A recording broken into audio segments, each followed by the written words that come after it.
Hello, my name is Marcus, and I'm going to provide a small lecture on dialogue, also known as character exchange. Dialogue is known as the speech in fiction and nonfiction where two or more characters communicate. The use of dialogue for fiction stories help the author tell a story through voice illustration and expression rather than through the summarization of action. Good dialogue allows for readers to stay interested in the reading.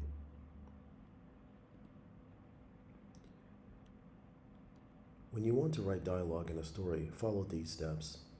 First, start a new line with an indentation and use an open quotation mark at the beginning of the sentence. It is suggested that you use a opening descending mark rather than a straight one, but both styles will work. A descending mark looks like this. It has a tail with the head going down. Alternatively, when you reach the end of the quotation mark, use an ascending mark where the head is going up. Now, of course, you can also use the straight line like this.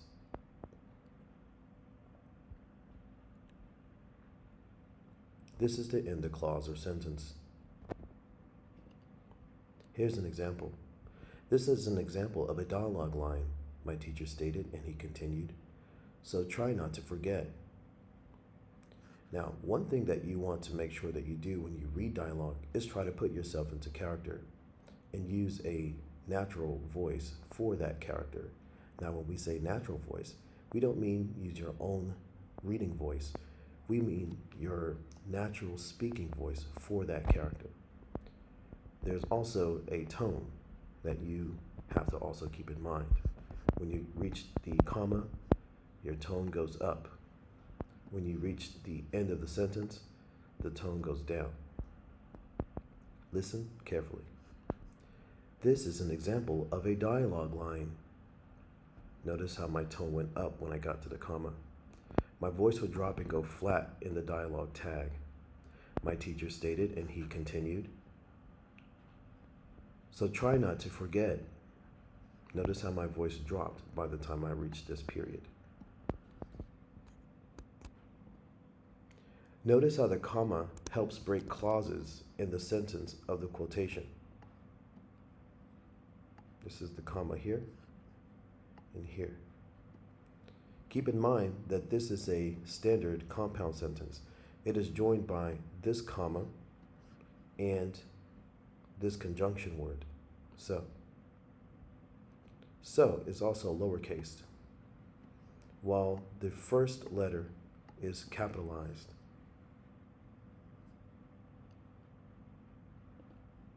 Keep the dialogue tags outside of the quotations, such as here.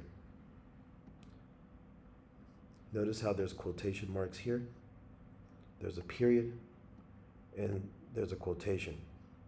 Also, keep in mind that punctuation marks per the quotation goes first. Also, notice how I use Bobby's name first instead of asked Bobby, right?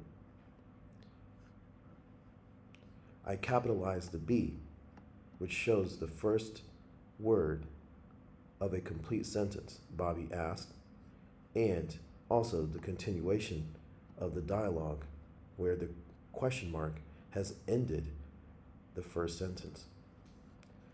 Notice how I also capitalized the first letter of the next sentence.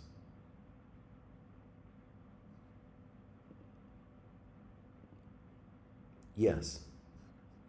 Take note that the period still goes inside of the quotation marks. The first character is capitalized. Create separate sentences for actions that happen before or after the dialogue. If the character is committing an action while speaking, you can include the action within the dialogue tag. Otherwise, separate the action sentences from the dialogue when something is to occur. Use single quotes when quoting something within the dialogue.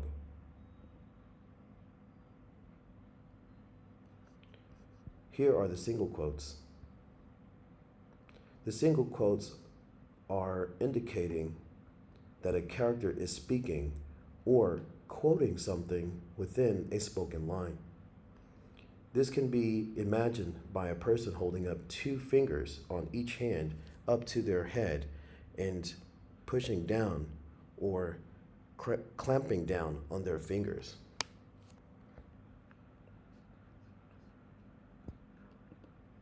Create a new paragraph line when indicating new speakers or an alternating spoken line. The paragraph begins here, where the character speaks. Another character speaks back.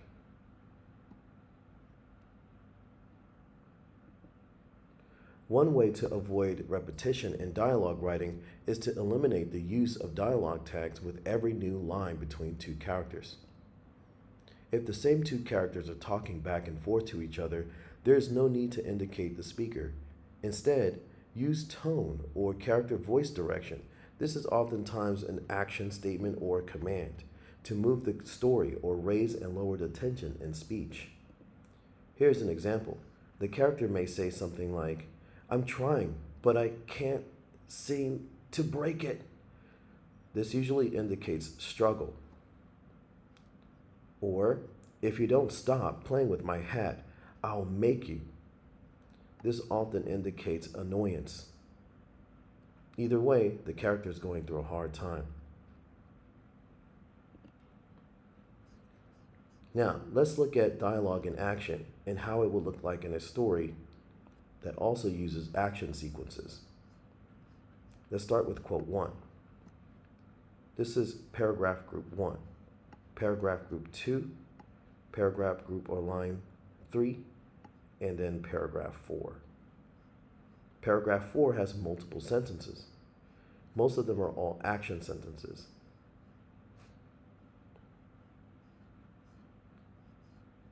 This is an example of a dialogue line, my teacher stated, and he continued, "So try not to forget." "Where can I find the dialogue tag?" Bobby asked. Is it the part where the author or narrator says, "Bobby asked" or "Bobby said"? Yes. Then the class grew quiet. Astonished by the way the teacher illustrated a new technical writing skill with ease, Bobby was never specifically told this rule in writing, nor was he ever aware. He picked up his novel, The Graveyard Book, and opened it with curiosity, only to find what his teacher stated was true. Opening character dialogue started new lines, and exchanges between two characters were abundant. We know that author Neil Gaiman often breaks the rules of writing, but there is a respect to tradition and order.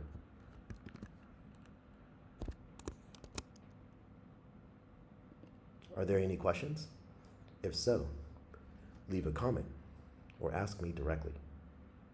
See you next time.